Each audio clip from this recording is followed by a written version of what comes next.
Olá pessoal, tudo bem com vocês? Sou o Marco Oliveira, da IEP Brasília. Hoje nessa apresentação nós vamos falar um pouquinho sobre a NR18, Condições e Meio Ambiente de Trabalho na Indústria e na Construção. Isso aqui é uma resolução da Portaria 261, especificamente para a parte de instalação elétrica.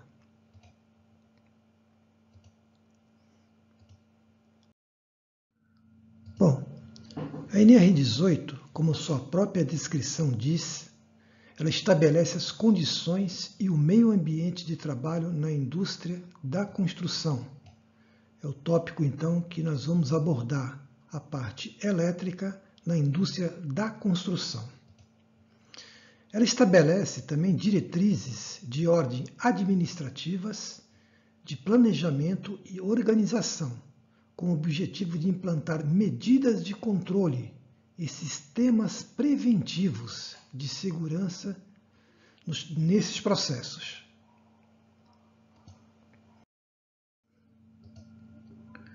Bom, conforme comentei anteriormente, a NR18 ela está fundamentada na portaria do Ministério do Trabalho, 261, de 18/4/2018. O artigo 1 alterou o item do item 18.21, que é o item específico da NR18, para instalações elétricas, da norma regulamentadora da NR18, e condições e meio ambiente de trabalho na indústria da construção. Então nós vamos analisar cada tópico que compreende esse item 18.21, que por coincidência é composto de 18 itens também. E vamos dar exemplos mostrando cada aplicação de cada item desse que for citado. Então vamos começar. Então o item 18.21.1, ele fala sobre a execução das instalações elétricas temporárias. Aqui fica um termo também que houve uma alteração, um termo importante, anteriormente chamavam-se de provisórios. Instalações elétricas provisórias. Provisória é uma coisa que remete meio a gambiarra, né? Então, temporária por quê? Porque nós estamos falando de construção na área civil, canteiros de obras especificamente. Então, aquele canteiro ele vai ter uma data para início e uma data para o final, né? Então, isso deve ser definida pela norma NR10, que é a norma também regulamentadora do Ministério do Trabalho, do qual ela é composta de vários itens que envolvem a parte de segurança, a parte de manutenção, desde o projeto e tudo mais. Então, esses itens eles vão estar contemplados, vão estar conversando entre a NR10 e a NR18. Importante lembrar também, toda vez que vai iniciar uma obra nova, um canteiro novo de obras, esse canteiro ele tem que ser projetado. Então, todos os itens que envolvem a parte elétrica e vão ser necessários para a construção dessa edificação, ela tem que ser previamente projetada. Toda a instalação de recebimento de energia, seja de baixa tensão ou de média tensão, se houver uma subestação, a parte de aterramento, a parte do SPDA, ou seja, todo o envolvimento da parte elétrica, ela tem que ser projetada, tem que ser gerado um projeto antes do início da obra, né? Então isso tem que ficar importante, marcado para todos. O item 18.21.2, ele se refere às instalações elétricas temporárias devem ser executadas e mantidas conforme o projeto elétrico elaborado por um profissional habilitado. Então, novamente, a gente retifica dizendo que antes de iniciar uma obra tem que haver um projeto elétrico, né? O projeto elétrico que vai contemplar todas essas necessidades de segurança, de equipamento e tudo mais. No item 18.21.3, ele comenta o seguinte, que o serviço em instalações elétricas deve ser realizado por trabalhadores autorizados conforme NR10. O que é um trabalhador autorizado? É um profissional que foi certificado, ou seja, ele participou de um treinamento da R10, esse exemplo aqui de 40 horas, dando essa certificação, esse conhecimento sobre a NR10. Né? Então, todos os trabalhadores que forem fazer execução, instalação, manutenção e projeto devem ter uma certificação da NR10. No item 18.21.4, ele fala que é proibido a existência de partes vivas expostas e acessíveis pelos trabalhadores em instalações e equipamentos elétricos. Então, ele cita os equipamentos e as instalações. Então, aqui a gente tem um exemplo de uma instalação que muitas vezes acontece num canteiro de obra. Nós temos uma chave aqui seccionadora totalmente sem proteção das partes vivas, o cabo também desencapado, um furo que foi feito aqui para passar essa fiação, ou seja, totalmente fora de conformidade. No item 18.21.5, ele fala sobre os condutores elétricos. O que os condutores elétricos devem ter? Na letra A ser dispostos de maneiras a não obstruir a circulação de pessoas e materiais. Ou seja, os condutores eles não podem ficar espalhados no meio da obra.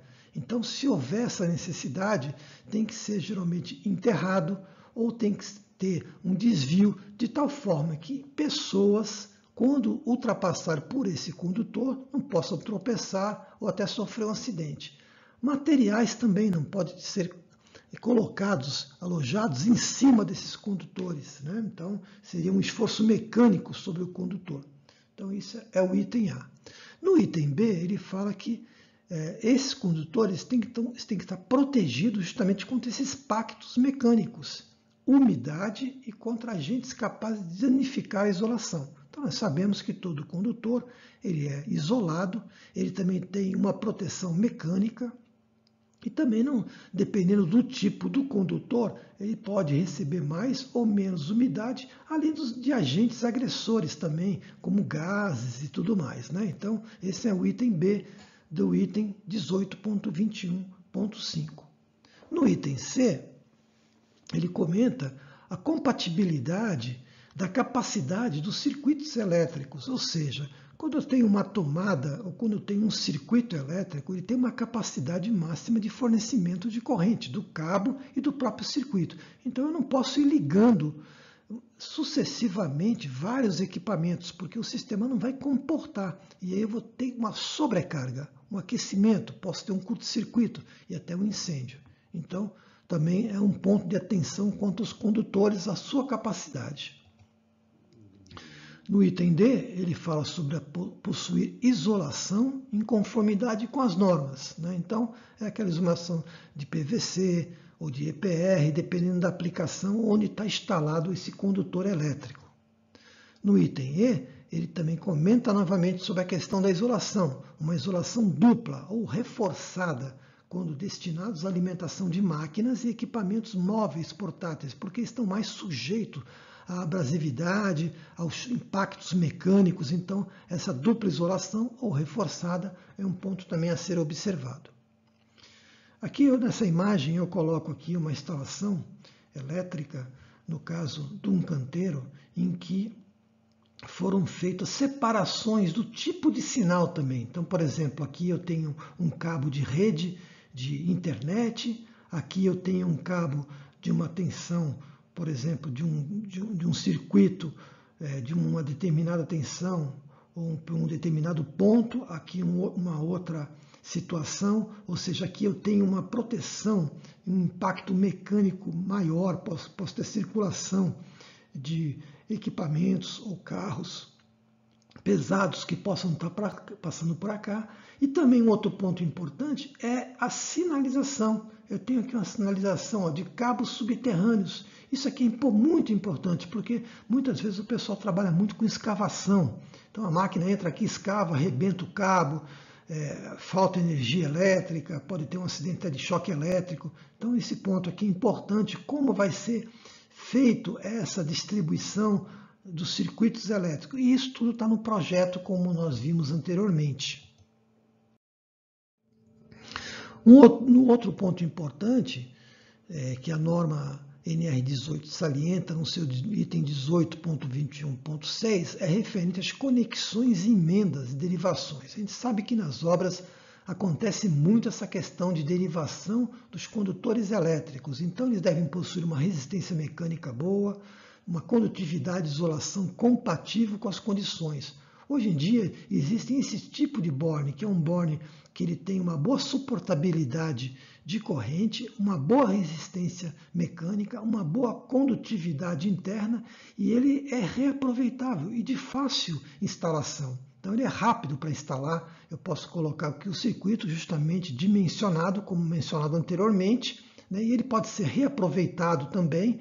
Então aqui é uma opção que a gente coloca como sendo interessante também, observar se a área é uma área coberta, né? Ou seja, não vai entrar água aqui, porque esse produto aqui não tem um grau de proteção contra chuva ou jato de água. Então aí já partiríamos para um outro tipo de conexão e emenda. Seria talvez colocar um cabo com a fita de autofusão e depois a fita isolante e criar realmente essa conexão mais adequada para essa instalação provisória, né? Temporária.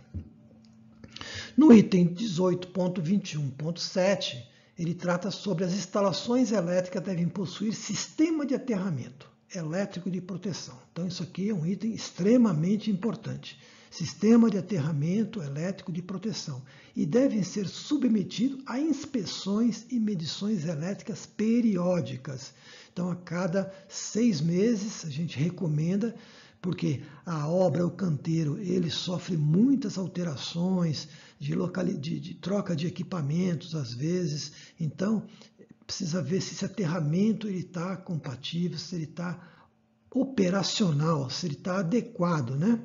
E também, quando é feito esse laudo, ele é emitido, né, justamente para o profissional, o engenheiro responsável da obra recebe esse laudo, porque se houver uma fiscalização, ele tem esse laudo em mãos, e verificar se está em conformidade com o projeto. Isso também, se houver alteração de localização do canteiro, tem que reatualizar o projeto também, ou seja, o projeto tem que estar sempre atualizado. Então, nós temos aqui um exemplo de um canteiro básico, né? Então, eu tenho aqui a entrada, eu tenho aqui o meu padrão de entrada de energia e tem os vários locais, né? Escritório, banheiro almoxarifado, banheiro e vestiário, né? Aqui eu tenho a parte de armação, de forma de cimento, betoneira, os equipamentos, o guincho. Ou seja, então, nesse caso aqui, ele montou aqui uma massa, desculpe, um aterramento, tá? Um aterramento, aqui, um anel de aterramento, e nesse aterramento ele fincou 4 hastes, né?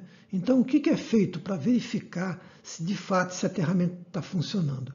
Aqui nós temos aqui, nesse ponto aqui, esse ponto aqui, ó, que seria o ponto E. Então, a gente liga um equipamento, que é o terrômetro, finca 2 estacas e através de uma norma também existente, que é a norma da BNT, é a 15749, a gente consegue verificar e fazer as medições de como é que está esse aterramento, se ele está ok, e gerar o laudo para a obra certificando que ele está ok. Ou seja, todos esses pontos aqui eles vão estar amarrados também nesses pontos, né, na betoneira, na torre de guincho, né, se tiver equipamentos, vão estar todos interligados de forma a garantir esse bom aterramento.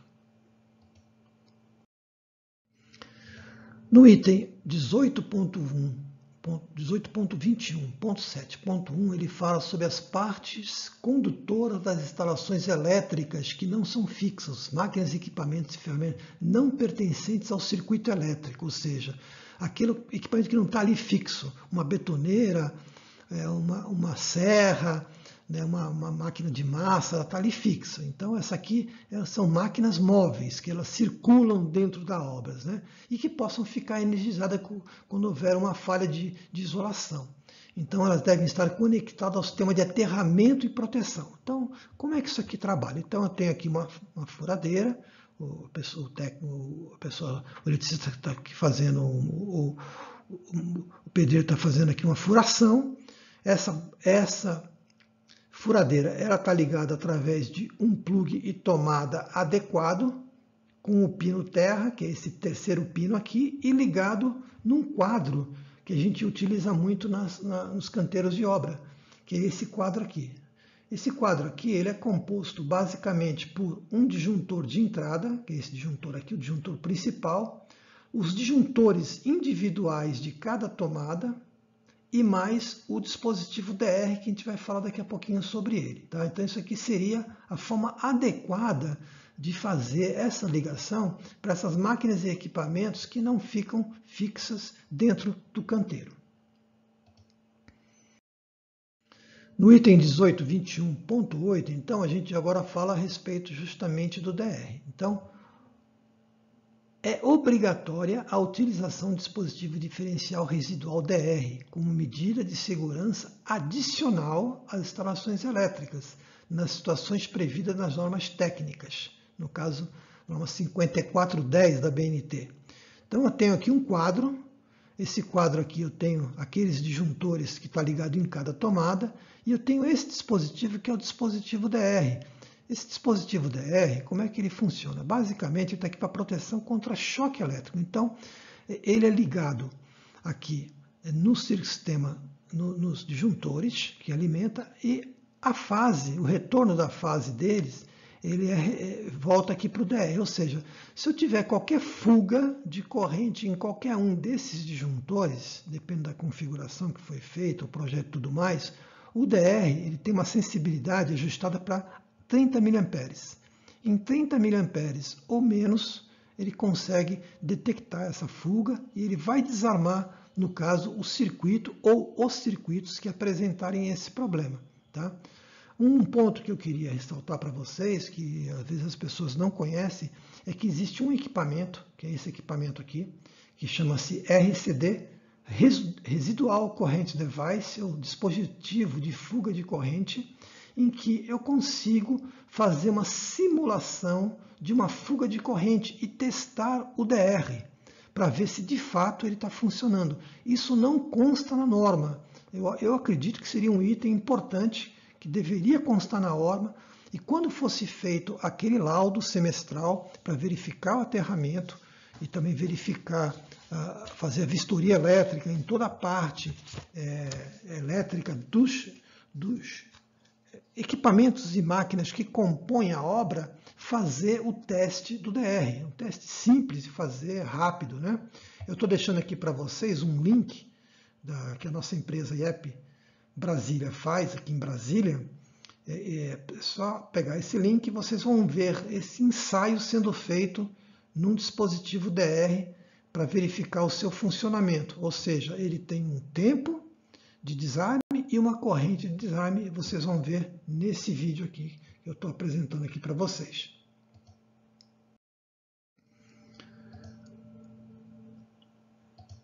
O item 18.1.9, ele é dividido em alguns subitens, que ele fala sobre os quadros de distribuição das instalações elétricas. O que eles devem ter? Então, eles devem ser dimensionados com capacidade para instalar os componentes dos circuitos elétricos que constituem esse quadro. Ou seja, o quadro, além de ter os circuitos normalmente instalados, né, ele tem que ter uma sobra, uma reserva ali, porque podem surgir novas necessidades. Isso, inclusive, a norma 5410 recomenda a quantidade de disjuntores reservas e espaço reserva para essa função. Também o quadro ele tem que ter um material resistente ao calor e também à chuva, dependendo de onde ele foi instalado. Se ele foi instalado abrigado, resistência a calor, mas se ele for instalado ao tempo, ele tem que ter um grau de proteção, que a gente chama de IP, que ele possa receber impacto da água, sendo respingo ou da chuva, ou até um jato de mangueira. Né? Dependendo do local, tem que ser feita uma análise de risco, para verificar que tipo de quadro tem que ser instalado naquele local. Também garantir que as partes vivas estejam mantidas inacessíveis e protegidas para que a pessoa que for fazer a manutenção, fazer uma operação, não venha tomar um choque. Isso aqui é contemplado na norma NR10. Ter o acesso também desobstruído, ou seja, nada pode ficar em frente ao quadro, porque se eu precisar atuar nesse quadro de forma emergencial, eu não tenho que tirar nada da frente, eu tenho que estar, é como um extintor de incêndio, tem que estar livre, totalmente livre, para mim poder ter acesso rápido ao quadro. Também, já citado anteriormente, espaço suficiente para a gente realizar uma manutenção, uma operação. Eu tenho que ficar de frente para o quadro, numa certa altura adequada, ou seja, tem todo um projeto adequado para a instalação desse quadro. Outro ponto importante é a identificação e sinalização quanto à parte, o que cada disjuntor está alimentando, o que cada circuito está alimentando, as sinalizações também de risco de choque elétrico e alguma outra necessidade. A classe de proteção, também tem a classe de proteção e ter os circuitos identificados, como comentei anteriormente aqui. Vou mostrar aqui um quadro para vocês que mais ou menos apresenta todos esses itens que a gente comentou. Então, o item A é quanto à capacidade, ou seja, eu tenho que ter espaço aqui nesse barramento aqui, se eu precisar colocar um disjuntor a mais ou dois disjuntores a mais. Às vezes que eu tenho espaço aqui nessa canaleta tipo DIN, então eu posso colocar aqui, eu tenho que apenas relocar, colocar um pouco mais de barramento para essa finalidade. Ou deixar barramento reserva também seria interessante, né? Os materiais que têm que ser adequados, né? O calor. Aqui podem observar aqui que tem um acrílico protegendo as partes vivas, que são esses barramentos aqui. Então, ok, certinho. O acesso desobstruído, o espaço suficiente, um espaço útil para a gente fazer aqui a manutenção necessária, né? A identificação dos componentes, né? Então vocês podem ver essas plaquetinhas pretinhas aqui indicando o que cada disjuntor está alimentando. Aqui também essa identificação, aqui o disjuntor principal, também uma identificação. E mais alguns itens que eu queria citar, que não constam aqui no item 18.21.9, mas que são muito importantes. Primeiro, o porta-documentos. Então aqui no porta-documentos aqui eu tenho que ter o diagrama unifilar. Então o diagrama unifilar ele vai me mostrar de onde vem essa alimentação, o que está sendo alimentado, as características elétricas de cada alimentador desse aqui. Então ele me dá uma ideia, para o eletricista, de como é que está feito esse projeto. Aqui também a gente pode observar como esse quadro aqui é de metal, ó, que existe aqui um aterramento, né, entre a porta e o quadro aqui. Ó. Então esse quadro está isolado, né, então ele vai estar ligado aqui num barramento de terra, né, que vai lá para aquela malha de terra que a gente viu anteriormente. Né? Então isso aqui também é um outro item bastante importante. E aqui nós vamos comentar um pouquinho depois para frente, são os protetores para quando eu quero fazer um serviço, eu quero isolar um determinado circuito. Né? Então eu venho aqui e coloco aqui um sistema de segurança, né? Um tipo de um cadeado que a gente vai ver mais para frente, fazendo o impedimento de operação desse dispositivo aqui. No item 18.21.10, ele fala o seguinte, que é vedada a guarda de qualquer material ou objetos nos quadros de distribuição. Aqui eu sinto duas situações. Normalmente, os quadros, às vezes, como eles ficam fechados, as pessoas guardam lá copo, plástico, pano, tudo quanto é material que não tem nada a ver com o quadro. Né? Então, a gente, quando coloca os materiais, às vezes materiais até mecânicos, peças metálicas, a gente acaba tendo o risco de fechar um curto-circuito ou de contaminar alguma coisa. E um outro ponto importante é que se esse quadro não for adequadamente fechado, acaba acontecendo isso aqui, ó, animais entrando dentro do quadro e provocando um curto-circuito. Então isso acontece muito, entrar rato, lagartixa, sapo, porque como está em obra, às vezes tem comida espalhada e tudo mais, e esses bichos são atraídos. Então, a proteção, a vedação desse quadro elétrico também ela é muito importante. Não é muito detalhado aqui, né, quanto a isso, mas dá para a gente entender essa necessidade.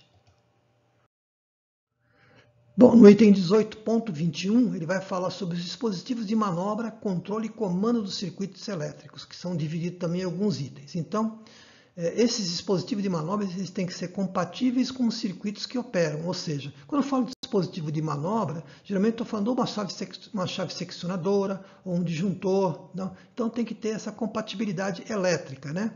Tem que ser identificadas, elas têm que possuir condições para a instalação de bloqueio e sinalização de impedimento, que eu tinha mostrado anteriormente, né? O bloqueio do disjuntor e a sinalização. E aqui a gente vai um pouquinho mais para frente, um pouquinho mais adiante, depois nesse item, que é isso aqui. Então, o que acontece? Quando eu vou fazer um determinado serviço, e eu não vou lá simplesmente e desligo o disjuntor. Se eu fizer isso, eu não estou bloqueando, eu não estou avisando para ninguém, eu não estou impedindo aquele circuito de ser ligado por uma pessoa que não sabe. Chega lá, vê o disjuntor desligado e simplesmente liga. Então, eu tenho que fazer um bloqueio. Para mim fazer um bloqueio, existem diversas formas de bloqueio. O ideal seria eu colocar uma etiqueta, que é essa etiqueta aqui, onde vai vir, não precisa vir necessariamente uma foto da pessoa, né? Mas aqui, perigo, não ligue, estou trabalhando nesse equipamento, o nome da pessoa, né? O departamento, o ramal, o motivo, o serviço que ele está executando, a hora que ele começou, o dia que ele começou e o horário. Essa etiqueta ela é seguida de um cadeado. Esse cadeado ele é numerado. Geralmente ele pode ter duas chaves. Uma fica com o executante, que é essa pessoa, e a outra chave fica geralmente quando tem o técnico de segurança. Então tem um quadro lá, o técnico de segurança. Por quê? Porque esse disjuntor ele pode estar sendo executado 2 ou 3 serviços com o mesmo circuito. Então ele vai ter 2 ou 3 cadeados colocados nesse dispositivo aqui. Então, à medida que os serviços vão terminando, o técnico de segurança vai liberando, até o último, onde ele vai liberar o disjuntor inteiro. Então, isso aqui seria a forma ideal da gente bloquear um dispositivo, né, de manobra quando for fazer uma manutenção, quando tiver que fazer algum tipo de intervenção no sistema. O item 18.21.12, ele retrata sobre a parte que eles chamam de todos os ramais ou circuitos destinados a equipamentos elétricos. Eu chamo mais de ramais, circuitos independentes elétricos. Eles devem ser instalados em dispositivos que possibilitem o seccionamento, independentes do que possam ser acionados com facilidade de segurança. Eu coloquei esse quadro que eu achei bastante interessante na internet. Então vamos lá. Então primeiro nós temos aqui o plug adequado com a corrente desse circuito. Então existem vários tipos de plug, cada plug com a sua capacidade de corrente, que já foi projetado e como comentado, está no projeto elétrico do canteiro. Aqui eu tenho duas tomadas onde eu vou ligar os equipamentos. Então aqui é a minha entrada principal, que vai alimentar esse quadro, e aqui eu tenho duas saídas. Então uma vai para um equipamento, outra vai para outro equipamento. São equipamentos, geralmente aqui pode ser trifásico, monofásico, depende do equipamento. Aqui pela quantidade de disjuntor parece ser trifásico. Então tem aqui os disjuntores, o disjuntor para o circuito 1, o disjuntor para o circuito 2, o DR, que está aqui, e o disjuntor principal, que é o que está recebendo essa alimentação. O que chamou a atenção aqui para mim, que eu achei bem interessante, é esse botão de emergência aqui, ou seja, como esse quadro aqui ele fica fechado e bem protegido, como eu comentei, esse quadro estaria numa área sujeito a intempéries, tipo de temperatura e principalmente de água, então ele é totalmente vedado, deve ser um IP67, IP65, para proteção contra pó e contra líquidos. Então imagina num momento de necessidade, eu ter que abrir aqui por alguma emergência, eu ter que abrir essa janela aqui para fazer, parece que ele é tipo que tem uma chavezinha, duas chavezinhas aqui do lado. Então simplesmente é um botão de soco, aqueles botões de soco, eu aperto esse botão, eu desligo toda a alimentação do sistema. Então esse tipo de quadro aqui ele é bastante interessante para ser empregado justamente nos canteiros.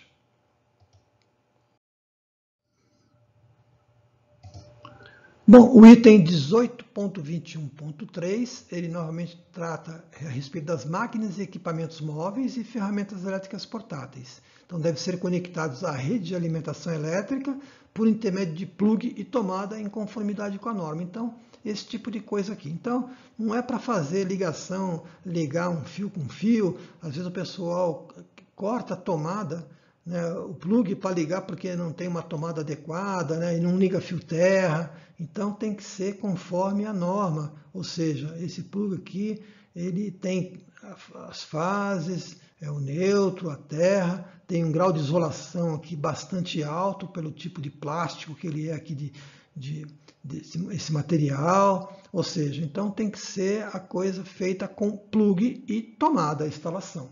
Então é o que trata esse item 18.21.13. No item 18.1.14, ele fala a respeito de circuitos energizados em alta tensão, em extra baixa tensão, né, e baixa tensão. Ou seja, nós podemos ter os 3 níveis de tensão dentro da obra, dependendo do tipo da obra. Então, quando a obra é muito grande, eu acabo tendo até uma subestação, ou transformadores, que podem chegar através de uma alta tensão nessa obra, né? Então, o que acontece? Eu tenho que ter, às vezes, eu tenho geradores também, né? Porque às vezes é um local que tem muita queda de energia, então para a obra não ficar parando, então eu tenho geradores, ou seja, eu tenho que deixar dentro do projeto, como falamos anteriormente, tudo bem identificado, tudo bem separado, o que é alta tensão, o que é baixa tensão e o que é extra baixa tensão, que é a tensão mais de equipamentos mais sensíveis, né? É mais difícil ter isso na obra. Geralmente na obra a gente vai ter baixa tensão. Em algumas situações teríamos até a média tensão, talvez, né? No item 18.21.15, ele fala sobre as áreas dos transformadores e salas de controle e comando. Deve ser separado por barreiras físicas, sinalizadas e protegida contra acesso de pessoas não autorizadas. E aqui, novamente, a gente vê, né, uma separação de um trafo, né? São 2 transformadores aqui. Nós temos aqui as placas de advertência, tem uma porta. Geralmente aqui fica com um cadeado e essa chave geralmente fica com o responsável da parte elétrica.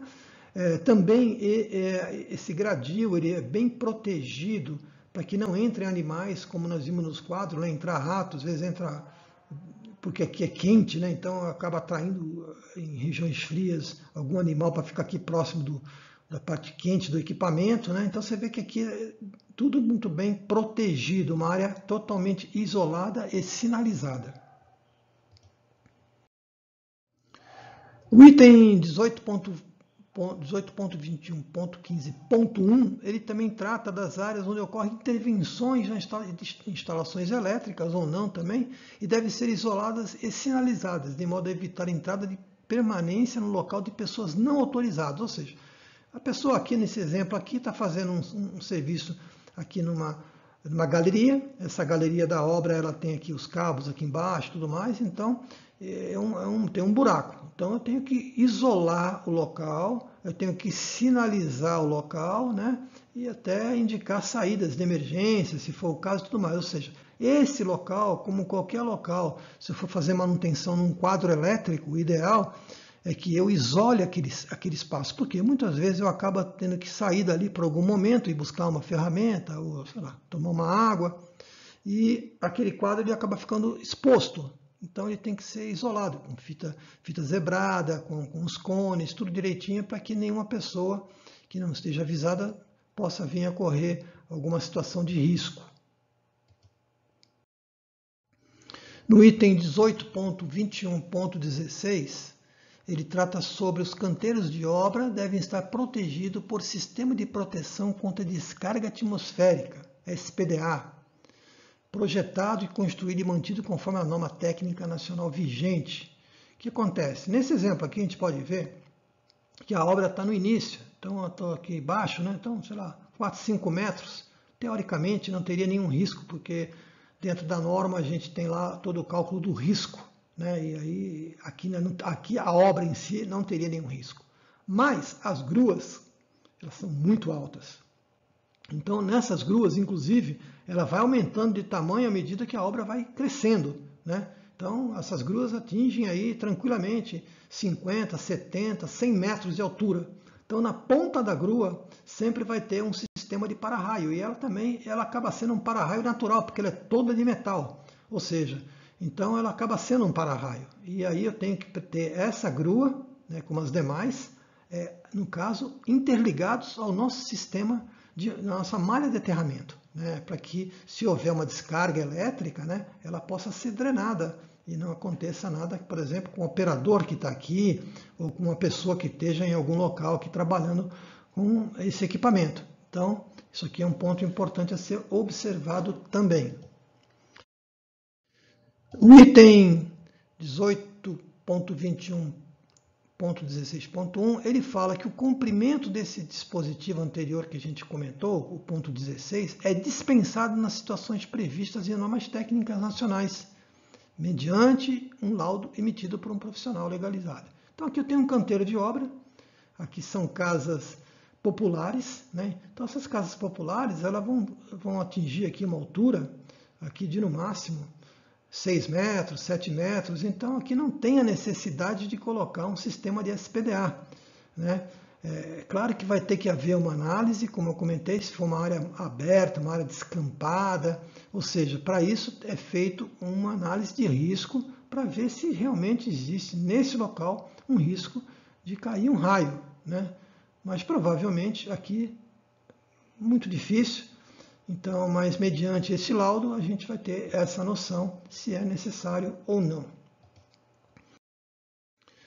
No item 18.21.17 é um outro ponto bastante importante para trabalhar, que às vezes acontece muito acidente.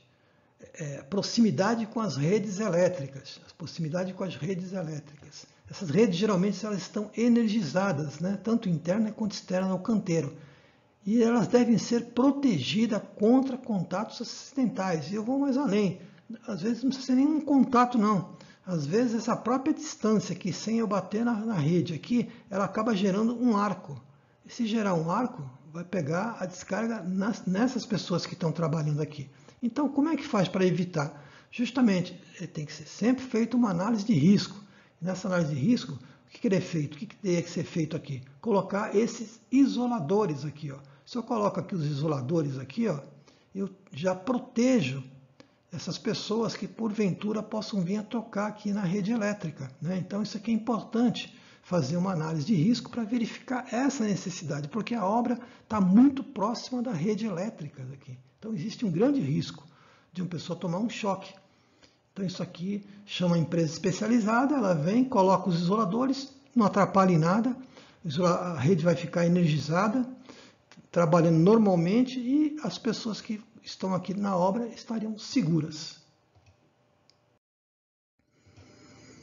No item 18.21.18, né, nessas atividades de montagem de estruturas metálicas, onde houver a possibilidade de acúmulo de, agora estou falando de energia estática, ou seja, como se fosse um bunker, né, que eu estou acumulando energia, principalmente em cidades onde o nível de umidade é muito baixa, né? A gente vê muito isso às vezes em carro, né? Você está indo para o seu carro, você encosta no seu carro e toma um choque. Esse choque justamente é uma energia estática que ficou acumulada no carro. Por quê? Porque os pneus, que são de borracha, ele acaba isolando. Então o carro não consegue pegar aquela energia estática e drenar, vamos supor, para o solo, porque o pneu isola, né? Então, a gente tem que, sempre que houver estruturas metálicas, já logo no início da montagem, como diz aqui o item, já criar um aterramento, já ligar essa estrutura no aterramento, para que não haja esse problema de energia estática na estrutura aqui e possa vir a dar um choque na pessoa, né? Bom, pessoal, então era isso que eu queria comentar hoje para vocês. Nós falamos um pouquinho sobre a NR18, com foco principalmente nos canteiros de obra, né? Nós da IEP Brasília estamos à disposição aqui em Brasília para fazer tantos laudos de vistoria elétrica na parte que cabe a NR10 e 5410, na parte que são os quadros elétricos e os equipamentos elétricos, e principalmente da 15749, que compreende a parte de aterramento, né? Medir o aterramento, verificar se o aterramento está adequadamente ligado. Então, estamos disponíveis. Qualquer coisa, acesse o nosso site, iepbrasilia.com, e faça uma solicitação de orçamento, que nós temos um grande prazer em poder ajudá-los. Tenham todos um excelente ano e um bom dia. Até a próxima.